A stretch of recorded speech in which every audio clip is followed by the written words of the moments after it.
മിശിഹായിൽ ഏറ്റവും സ്നേഹം നിറഞ്ഞവരെ, പരിശുദ്ധ അമ്മയുടെ അമലോത്ഭവ തിരുനാളിൻ്റെ മംഗളങ്ങൾ ഒത്തിരി സന്തോഷത്തോടെ നേരുന്നു. പരിശുദ്ധ അമ്മ അമലോത്ഭവയാണ്. എന്താണ് ഇതിൻ്റെ അർത്ഥം? പരിശുദ്ധ അമ്മ കറയില്ലാതെ ജനിച്ചവളാണ്, അമലയായി ഉത്ഭവിച്ചവളാണ്. അതായത് ഉത്ഭവ പാപത്തിൽ നിന്നും പിതാവായ ദൈവത്തിൻ്റെ പ്രത്യേകമായ പദ്ധതിക്കനുസരിച്ച് കർത്താവായ യേശു ക്രിസ്തുവിന് ജന്മം നൽകേണ്ടവളായി തിരഞ്ഞെടുക്കപ്പെടേണ്ടതിനാൽ പരിശുദ്ധ അമ്മ കറയില്ലാതെ ജനിക്കുകയായിരുന്നു. ആദിമസഭയുടെ തുടക്കം മുതൽ പരിശുദ്ധ അമ്മയുടെ അമലോത്ഭവത്തെക്കുറിച്ചുള്ള പല ചർച്ചകളും തിയോളജിക്കൽ റിഫ്ലക്ഷൻസുമൊക്കെ നടന്നിട്ടുണ്ട് എന്നുള്ളത് ചരിത്രം പഠിക്കുമ്പോൾ നമുക്ക് മനസ്സിലാകും. പരിശുദ്ധ അമ്മ അമലോത്ഭവയാണ്, അവൾ കറയില്ലാതെ ജന്മം കൊണ്ടവളാണ്. അത് വിശ്വസിച്ചേ തീരൂ. കാരണം കറയില്ലാത്ത ഈശോയ്ക്ക്, ദൈവപുത്രന് വന്നു പിറക്കാൻ അമ്മയുടെ ഉദരം പിതാവായ ദൈവം തിരഞ്ഞെടുക്കുമ്പോൾ ആ ഉദരം വഹിക്കുന്ന പരിശുദ്ധ അമ്മ കറയില്ലാത്തവളായേ പറ്റൂ. 2-ാം നൂറ്റാണ്ടിൽ എഴുതപ്പെട്ട the gospel of James apocryphal രേഖകളാണിവയെല്ലാം. ഇൻഫസി റൈറ്റിങ്സുകളാണ് പരിശുദ്ധ അമ്മയുടെയും ഈശോയുടെയും ഒക്കെ ബാല്യകാലത്ത് എന്ത് സംഭവിച്ചു എന്ന് പറയുന്ന അനേകം രേഖകൾ, പ്രത്യേകിച്ച് 2-ാം നൂറ്റാണ്ടിൽ എഴുതപ്പെട്ട രേഖകൾ, ഇതുപോലെ ജേക്കബിൻ്റെ സുവിശേഷവും അതുപോലെ മറ്റു പല രേഖകളും നമുക്ക് കണ്ടെത്താനായിട്ട് സാധിക്കും. ഇവയിലൊക്കെ ഒരു മിറാക്കുലസ് കൺസെപ്ഷൻ, അത്ഭുതാവഹമായ പരിശുദ്ധ അമ്മയുടെ ജനനത്തെക്കുറിച്ച് പ്രതിപാദിക്കുന്നുണ്ട്. അത് നമുക്ക് പറഞ്ഞു തരുന്ന ഒരു സത്യം ഇത് തന്നെയാണ്.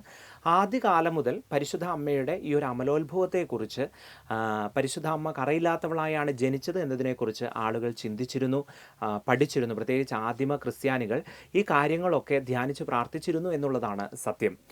പിന്നീട് ഇങ്ങോട്ട് നമ്മൾ നോക്കുമ്പോൾ വിശുദ്ധ ഇരണയോസ് ആകട്ടെ, അല്ലെങ്കിൽ രക്തസാക്ഷിയായ വിശുദ്ധ ജസ്റ്റിൻ ആവട്ടെ, ഇവരെല്ലാം പരിശുദ്ധ അമ്മയുടെ ഈ ഒരു ഇമാക്കുലേറ്റ് കൺസെപ്ഷൻ, അമലോത്ഭവയായി പരിശുദ്ധ അമ്മ ജനിച്ചതിനെക്കുറിച്ച് പ്രതിപാദിക്കുന്നുണ്ട്. വിശുദ്ധ അഗസ്റ്റിൻ പറയുന്ന മനോഹരമായിട്ടുള്ള ഒരു വാക്യമുണ്ട്: എവിടെയൊക്കെ നാം പാപത്തെക്കുറിച്ച് പ്രതിപാദിക്കുന്നു അവിടെയൊന്നും പരിശുദ്ധ അമ്മയെ, മറിയത്തെ നമുക്ക് ഉൾപ്പെടുത്താനാവില്ല. കാരണം കറ തീണ്ടാത്തവളാണ് പരിശുദ്ധ അമ്മ. അവൾ അമലോത്ഭവയായി ജനിച്ചു, പാപമില്ലാത്തവളായി തന്നെ ജീവിച്ചു എന്ന് സഭ ഇന്നും കരുതി പോരുന്നു. പരിശുദ്ധ അമ്മ കറയില്ലാത്തവളാണ് എന്ന് ഏറ്റുപറഞ്ഞ് വിശ്വസിക്കുന്നത് അതുകൊണ്ട് തന്നെ പരിശുദ്ധ അമ്മയുടെ സ്ഥാനം വളരെ വലുതാണ്. മാക്സിമിലിയൻ കോൾബെ പറയുന്ന മനോഹരമായിട്ടുള്ള ഒരു വാക്യമുണ്ടല്ലോ: നമ്മൾ പരിശുദ്ധ അമ്മയെ എത്ര സ്നേഹിച്ചാലും അത് അധികമാവില്ല. കാരണം ഈശോ പരിശുദ്ധ മറിയത്തെ സ്നേഹിച്ചതുപോലെ നമുക്ക് പരിശുദ്ധ മറിയത്തെ സ്നേഹിക്കാനായി സാധിക്കുകയില്ല. അമ്മയിലൂടെ ഒരു യാത്ര നമ്മൾ തുടങ്ങുമ്പോൾ അത് രക്ഷയിലേക്കുള്ള യാത്രയാണ്. പലപ്പോഴും പല സഭാ തിയോളജിയൻസൊക്കെ പരിശുദ്ധ അമ്മയോടുള്ള സ്നേഹത്തിൻ്റെ ആധിക്യ നിമിത്തം അവളെ റിദംതോരിസ്, സഹരക്ഷകയൊക്കെ ആക്കി മാറ്റാൻ പരിശ്രമിച്ചിട്ടുണ്ട്. അതൊരു പക്ഷേ അതിൻ്റെ ഒരു എക്സ്ട്രീം ലെവലാണ്. പരിശുദ്ധ ബെനഡിക്റ്റ് പാപ്പായും അതുപോലെ ഫ്രാൻസിസ് മാർപ്പാപ്പായും ഒക്കെ ഇതിന് എതിരെ കൃത്യമായ ഒരു നിലപാട് പറയുന്നുണ്ട്. പരിശുദ്ധ അമ്മ സഹരക്ഷകയല്ല, പക്ഷേ രക്ഷകനെ ലോകത്തിലേക്ക് കൊണ്ടുവരാനായി ദൈവത്തിൻ്റെ ഉപകരണമാക്കി മാറ്റപ്പെട്ടത് പരിശുദ്ധ അമ്മയാണ്. 1854 ഇൻഎഫാബിലിസ് ദേയൂസ് എന്ന പേപ്പൽ ബുള്ളിലൂടെ പിയൂസ് 9 മാർപ്പാപ്പയാണ് പരിശുദ്ധ അമ്മയുടെ അമലോത്ഭവം വിശ്വാസ സത്യമായി പ്രഖ്യാപിക്കുക. പിന്നീട് 4 വർഷങ്ങൾക്ക് ശേഷം 1858 ഫ്രാൻസിലെ ലൂർദിൽ വിശുദ്ധ ബെർണദീത്തയ്ക്ക് പ്രത്യക്ഷപ്പെട്ട് പരിശുദ്ധ അമ്മ തൻ്റെ ഇമാക്കുലേറ്റ് കൺസെപ്ഷനെക്കുറിച്ച്, അമലോത്ഭവയായി താൻ ജനിച്ചതിനെക്കുറിച്ച് വെളിപ്പെടുത്തുന്നതും നാം കാണുന്നുണ്ട്. പരിശുദ്ധ അമ്മ അമലോത്ഭവയാണെന്നത് സുവിശേഷത്തിൽ നാം കാണുന്നുണ്ടോ? ലൂക്കായുടെ സുവിശേഷം 1-ാം അധ്യായം 28-ാം വാക്യം. ഗബ്രിയേൽ ദൂതൻ പരിശുദ്ധ മറിയത്തെ അഭിസംബോധന ചെയ്യുന്നത് ഇങ്ങനെയാണ്: ഹെയിൽ ഫുൾ ഓഫ് ഗ്രേസ്, കൃപ നിറഞ്ഞവളെ നിനക്ക് സ്വസ്തി. ഗ്രീക്കിൽ ലൂക്കാ സുവിശേഷകൻ ഉപയോഗിക്കുന്ന പദം കെക്കാരിത്തോമനെ എന്നുള്ള പദമാണ്. അതിൻ്റെ അർത്ഥം അവൾ കൃപയാൽ നിറയപ്പെട്ടവളായിരുന്നു എന്നാണ്. പാസ്റ്റ് പെർഫെക്റ്റ് ടെൻസിലാണ് ഈ കെക്കാരിത്തോമനെ എന്നുള്ള ഈ ഗ്രീക്ക് പദം ലൂക്കാ സുവിശേഷകൻ തൻ്റെ ഈ സുവിശേഷ ഭാഗത്ത് ഉപയോഗിക്കുക. ഈ ഒരു പദം ഉപയോഗിക്കുന്നതിലൂടെ ലൂക്കാ സുവിശേഷകൻ പറയാൻ ആഗ്രഹിക്കുന്നതും ഇതുതന്നെയാണ്: ഗബ്രിയേൽ ദൂതൻ പരിശുദ്ധ അമ്മയെ കണ്ട നിമിഷമല്ല പരിശുദ്ധ അമ്മ കൃപ നിറഞ്ഞവളായത്. അതിനുപരിയായി അവൾ ആദ്യം മുതലേ കൃപ നിറഞ്ഞവളായിരുന്നു.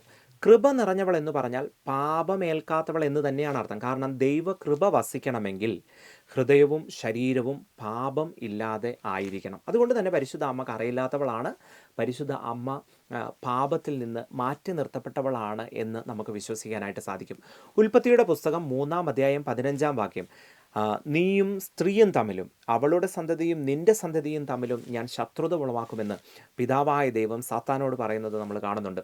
വചനം വ്യാഖ്യാനിക്കുമ്പോൾ നമുക്ക് മനസ്സിലാകുന്ന സത്യവും ഇത് തന്നെയാണ്. സ്ത്രീ എന്നത് പരിശുദ്ധ മറിയവും പുത്രൻ എന്നത് നമ്മുടെ കർത്താവായ ഈശോ മിശിഹായുമാണ്. അനാദിയിലേയുള്ള ദൈവപിതാവിൻ്റെ പദ്ധതിയാണ് ഉൽപ്പത്തിയുടെ പുസ്തകം 3-ാം അധ്യായം 15-ാം വാക്യത്തിലൂടെ നമ്മൾ മനസ്സിലാക്കുക.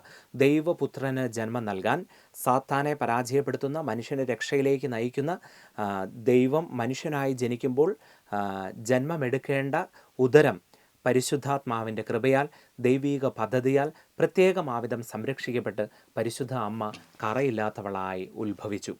പരിശുദ്ധ അമ്മയുടെ ജീവിതത്തെക്കുറിച്ച് ധ്യാനിക്കുമ്പോൾ ഒരു പക്ഷേ നമ്മുടെ വ്യക്തി ജീവിതത്തിൽ നാം കടമെടുക്കേണ്ടത്, നാം ധ്യാനിക്കേണ്ടത്, മനസ്സിലാക്കേണ്ടത് ഈ ഒരു ചിന്തകളാണെന്നാണ് എനിക്ക് തോന്നുക. ഒന്നാമതായി, പരിശുദ്ധ അമ്മ കൃപ നിറഞ്ഞവളായിരുന്നു. പരിശുദ്ധ അമ്മ കൃപ നിറഞ്ഞവളായിരുന്നു എന്നതുകൊണ്ട് രണ്ട് കാര്യങ്ങളാണ് ഉദ്ദേശിക്കുക. ഒന്ന്, വിശുദ്ധിയിലേക്ക് ജീവിക്കാനുള്ള നമ്മുടെ വിളിയാണ്, a call to become a saint. വിശുദ്ധിയിൽ ജീവിക്കുമ്പോൾ ദൈവകൃപ നമ്മിൽ നിറയും. കർത്താവിൻ്റെ കൃപയിൽ ആശ്രയിച്ചുകൊണ്ട് മുന്നോട്ട് പോകാനുള്ളതാണ് നമ്മുടെ ജീവിതമെന്ന് സഭ നമ്മെ കൃത്യമായി പഠിപ്പിക്കുന്നുണ്ട്. ദൈവകൃപയിൽ ആശ്രയിച്ചുള്ള ജീവിതമാണ്, ദൈവിക പദ്ധതിക്ക് അനുസരിച്ചിട്ടുള്ള ജീവിതമാണ് ഓരോ ക്രിസ്ത്യാനിയും നടത്തേണ്ടത്. അതിന് ഉത്തമ ഉദാഹരണം പരിശുദ്ധ അമ്മ തന്നെയാണ്. ദൈവിക പദ്ധതിയോട് സഹകരിച്ച്, ദൈവിക പദ്ധതിക്ക് യെസ് പറഞ്ഞ്, കൃപയാൽ നിറഞ്ഞ്, പാപമില്ലാതെ മുന്നോട്ട് പോയ പരിശുദ്ധ അമ്മയാണ് ഓരോ ക്രിസ്ത്യാനിക്കും യഥാർത്ഥ മാതൃക. പരിശുദ്ധ അമ്മ കറയില്ലാത്തവളായി ജനിച്ചു, കറയില്ലാത്തവളായി ജീവിച്ചു. അതുപോലെ തന്നെ നാം ഓരോരുത്തരും മാമോദീസായിലൂടെ ഉത്ഭവ പാപത്തിൻ്റെ കറകൾ കഴുകിക്കളഞ്ഞ് വിശുദ്ധരായി ജീവിക്കുവാൻ, പാപമില്ലാത്തവരായി ജീവിക്കുവാൻ, ദൈവകൃപയാൽ നിറഞ്ഞവരായി ജീവിക്കുവാനാണ് അമലോത്ഭവ തിരുനാൾ ആഘോഷം നമ്മെ ഓരോരുത്തരെയും ഓർമ്മിപ്പിക്കുക. ഒരിക്കൽ കൂടി ഈ തിരുനാളിൻ്റെ എല്ലാവിധ മംഗളങ്ങളും നിങ്ങൾക്കെല്ലാവർക്കും നേരുന്നു. ഈശോ മിശിഹായ്ക്ക് സ്തുതിയായിരിക്കട്ടെ.